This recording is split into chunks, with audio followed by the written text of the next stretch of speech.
రేవుల దిగ్బంధనాన్ని సాధ్యమైనంత త్వరగా తొలగించాలన్న ఇరాన్ ప్రతిపాదనను అమెరికా అధ్యక్షుడు డొనాల్డ్ ట్రంప్ తిరస్కరించారు. ఇరాన్ రేవుల దిగ్బంధనాన్ని మరింత పొడిగించేందుకు సిద్ధంగా ఉండాలంటూ తన కేబినెట్ సహచరులకు ట్రంప్ ఆదేశించినట్లుగా సమాచారం.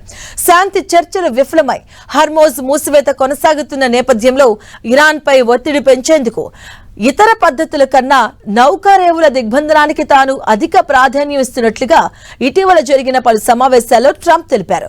దిగ్బంధనం కొనసాగించడంతో పోలిస్తే బాంబులతో దాడి చేయడం లేదా యుద్ధం నుంచి వైదొలగడం వంటి ప్రత్యామ్నాయాలతో మరింత ప్రమాదమని ట్రంప్ నమ్ముతున్నట్లుగా తెలుస్తుంది.